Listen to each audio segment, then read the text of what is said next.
আসসালামু আলাইকুম। আসুননি ভালোই আপনারা। আমি বানবেড়ার ফুরিয়ে আপনাদের সামনে আবারও একটা ভিডিও নিয়ে হাজির হয়েছি। তো আজকে আপনাদের কেক বানাইয়া দেখামু। এখানে কোকো বাটার দিয়ে দিতেছি 1 কাপ পরিমাণ, ময়দা দিছি 1 চামচ, বেকিং পাউডার দিয়ে দিলাম। এগুলো অবশ্যই শুকনো উপকরণগুলো আপনারা চাইলা নেবেন, না চাইলে আপনার কেকটা জীবনও ভালো হইতো না।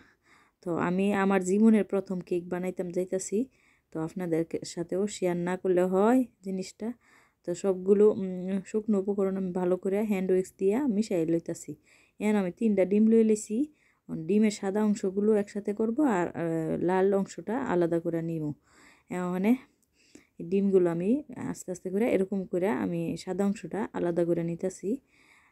3টা ডিমের এই যে আমি সাদা অংশটা লয়ে লইছি। এখন আমি বিটার একটা মেশিন দিয়া এটারে ভালো করে বিট কইরা গুট্টা মিট্টা বিট করে লইতাছি। বিট করে সাইরা এখন আমি চিনিটা দিয়া দিমু। আস্তে আস্তে করে 3বারে মিশামু চিনিটা, একবারে মিশাইলে হইতো না, ডিমের মেরাংটা নষ্ট হয়ে যাবো গায়ের লিগা। আমি 3বারে চিনিটা দিয়া মিশাই নিতেছি। চিনিটা গলা পর্যন্ত আপনি বিট করতে হইব। এই যে ভালো করে বিট করে লইতাছি। যারা যারা যেখান থেকে ভিডিওটা দেখতেছেন ভালো লাগলে অবশ্যই লাইক কমেন্ট শেয়ার করে দিবেন আমার ভিডিওটা। আমি আপনাদেরকে ভালো কিছুই ভিডিও দেওয়ার চেষ্টা করি। তো চিনিটা পুরাটা মিশাই লিছি। এখন আমি চিনিটা মিশানোর পরে 2-3 মিনিট হাই স্পিডে দিয়া ভালো করে এটারে বিট করে নেবো। এখন আমি তেল দিয়া দিছি একটুখানি। তেল দিয়া সেটা বেশিক্ষণ বিট করা যাবে না। তেল দিয়া সেটা 10-15 সেকেন্ড এটারে বিট করতে হইব, নাইলে আবার ডিম যে মেরাংটা করছি এটা আবার নষ্ট হয়ে যেতে পারে। আমি আবার কুসুমটাও দিয়া দিছি ফাঁকে দিয়া। তো কুসুমগুলো দিয়ে এই যে আমি এখানে ভ্যানিলা এসেন্স দিয়া দিতেছি। আমি তো আজকে ভ্যানিলা কেক বানাবো এর লেগা। এখন আমি যে শুকনো উপকরণগুলো এগুলোও একসাথে মিশানো যাইতো না, খুবই আলতো হাতে একদিক থেকে ঘুরাইতে হইব, না ঘুরাইলে ডিমের মেরাং নষ্ট হয়ে যাবো গা, কেকটা ফুলতো না, কেক চুপসে যাবো গা। তো এই জন্য আমি 3বার দিয়া সেরা এইটি আমি সবটি শুকনো উপকরণ মিশাই নিতেছি ভালো করে। তো দেখেন আমি কিভাবে মিশাইতেছি, দেখলেই বুঝতে পারবেন। এই যে আমি একটা মোল লয়ে লিছি, মোলের মধ্যে একটু তেল ব্রাশ করে নিছি, সাইডে দাও একটু কাগজ লাগিয়ে লইতেছি, যদি সাইড দাবার লাগিয়ে জায়গা লিগা। এখন আমি এই যে ব্যাটারটা দিয়া দিতেছি, দিয়া সেটা আমি চুলাই বেক করে এই কেকটা আপনাদের সামনে নিয়ে আইতেছি। তো চুলাই বেক করুম আজকা, দেখে লইন আপনারা। যদি ভালো লাগে অবশ্যই লাইক কমেন্ট শেয়ার করে দিবেন, আমার চ্যানেলটা সাবস্ক্রাইব করে রাখবেন। কে কোথায় থেকে ভিডিওটি দেখতেছেন আর কি কি ভিডিও দেখতেছেন অবশ্যই কমেন্টে জানাই দিবেন। একটু টেপ টেপ করে নিলাম, ভিতরের যে বাবলস আছে ওইগুলো যেন বের হয়ে যায়। আমি এই চুলার মধ্যে একটা হাঁড়ি বসাই দিছি, হাঁড়িটার মধ্যে একটা স্ট্যান্ড দিয়ে দিলাম, নিচে একটা ফয়েল পেপার আছে আমার কাছে, ওই জন্য ফয়েল পেপারটা দিয়ে দিছি। এই যে আমার কেক ফাইনাল হয়ে গেছে, আলহামদুলিল্লাহ, সুবহানাল্লাহ। দেখেন মাশাআল্লাহ কত সুন্দর হয়েছে না? আপনারা দেখতে থাকেন।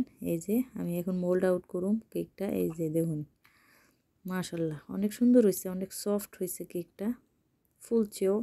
মানুষে চুপসাই জায়গা বলে, আমার জীবনের প্রথম কেকটাও চুপসাইছে না, এটাতে আমি সাকসেসফুল হয়েছি। তো যারা যারা ভিডিওটা যেখান থেকে দেখতেছেন, আমার ভিডিওটা যদি ভালো লাগে অবশ্যই লাইক কমেন্ট শেয়ার করতে ভুলবেন না। ভিডিওটা যদি ভালো লাগে অবশ্যই আমার চ্যানেলটা সাবস্ক্রাইব করে রাখবেন, এমন আরও ভিডিও পেতে আপনাদের কমেন্টে বা আপনাদের ভালোবাসায় আরও উৎসাহিত হইয়া আমি আরও আপনাদের ভিডিও উপহার দিতে পারো। আর যারা যারা নতুন বেকার আছেন, নতুন কেক বানাইবার চিন্তা ভাবনা করতেছেন আমার মতন, আমার কইলাম কিচ্ছুই নাই ঘরের মধ্যে, মনে করেন যে নাইফ নাই, মনে করেন স্পেচুলা নাই, কোনো কিছুই নাই আমার হাতের কাছে, যা আছেন তা দিয়েই আমি এই যে কেকগুলা আমি কাট করে নিতেছি। এখন এই যে কেকটা পুরোপুরি উপর থেকে যে একটা আবরণ আছে ওইটা উড়াই লইলে ভালো, বুঝছেন নি? এই যে আমি এখানে হুইপ ক্রিমটা নিয়ে নিতেছি, টপিক্যাল হুইপ ক্রিমটা আমি 1.5 কাপ পরিমাণ টপিক্যাল হুইপ ক্রিমটা নিয়ে আজকে এই যে আমি এখানে কেকের যে ক্রিমটা আছে আমি এটা সুপার শপ থেকে নিছি, আপনারা চাইলেও নিতে পারেন। এখন আমি ক্রিমটা বিট করে নিব ভালো করে, বিট করে। তো এই যে আমার যে বিটার মেশিনের 2টা কাঁটা ছিল, ওই কাঁটাগুলো আমি কিছুক্ষণ ফ্রিজের মধ্যে রেখে দিয়েছিলাম, ডিপ ফ্রিজের মধ্যে। তো এই যে দেখেন, আপনারা দেখলেই বুঝতে পারবেন। যদি পুরোটা ভিডিও টেনে টুনে না দেখেন তাইলে মনে হয় আপনারাও কেক বানানি গরু বইয়ে শিক্ষা লইতে পারবেন আমার মতন। আমিও গরু বইয়ে শিখছি, কোনো জায়গায় যাইয়া শিখছি না গো। আমি এখন কালার মিশাই নিতেছি। এই যে দেখেন, কেকটা আমি কেকটা রেডি করে লইছি, দেখছেন নি কত সুন্দর হয়েছে, মাশাল্লাহ। অনেক সফট হয়েছে কেকটা, অনেক নরম হয়েছে। এই যে আমি বুটটার মধ্যে একটুখানি ক্রিম লাগাই লইছি আগে এরপরে আমি একটু সুগার সিরাপ দিয়ে দিতেছি। সুগার সিরাপ দেওয়া শেষ, আমি এখন ক্রিমটা লাগাই লইতেছি। ক্রামকুট কইরা সেরে আমি ফ্রিজে রেখে দেবো কেকটা প্রায় 10-15 মিনিটের মতন। না আবার একটু সুগার সিরাপ দিয়ে দিতেছি। এটা 4টা লেয়ার হয়েছে আর কি, এই জন্য কেকটা অনেক উঁচা হয়ে গেছে। বাসায় হামু তো এর লেগা কোনো মাপজুপ করি নাই, এমনিতেই বানাই ফেলছি। এই যে আবার আর একটু দিয়ে দিতেছি এখানে সুগার সিরাপটা।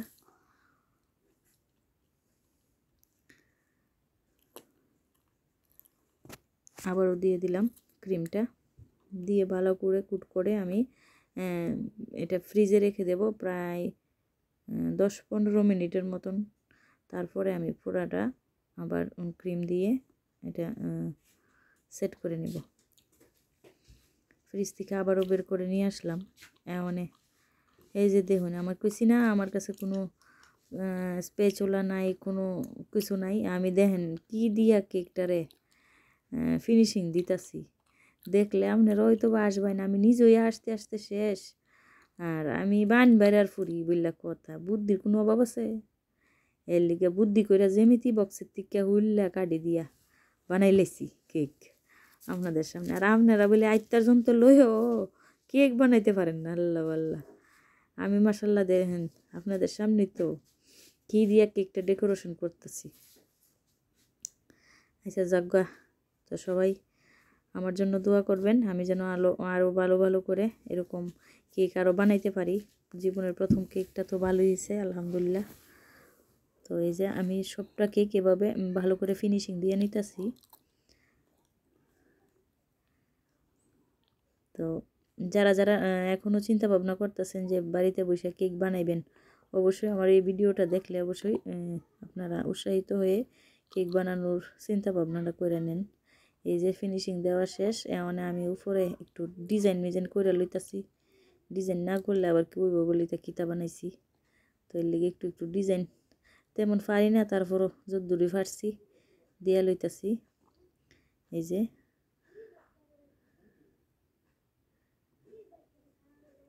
ডিজাইনটা দিয়া দিয়েছি, নিচে তো আবার কুদ্দুরহানের ডিজাইন করে লাইতাছি।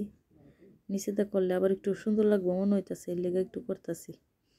আমার কাছে কালারও ছিল 2টা, বুঝছেন নি। আমি তো বেশি কেক, আমি তো কোনো বেকারির কোনো কেকের না, এর লেগে আমার কাছে এত বেশি কালারও নাই। তো আগামীতে চেষ্টা করুন আরও কালার অ্যাড করার জন্য, সব কিছু পারফেক্টলিভাবে করার জন্য। এই যে উপর দিয়ে আর একটু ডিজাইন করে নিতেছি, ফুল দিয়ে দিতেছি। আমার কাছে বলতে গেলে সত্যি কথা, আমার কাছে নোজেলও 2টা, পাইপিং ব্যাগও তেমন নাই, 4-5টা মনে হয় আছে। এই জন্য এই যে ফাইনাল লুক কেকের।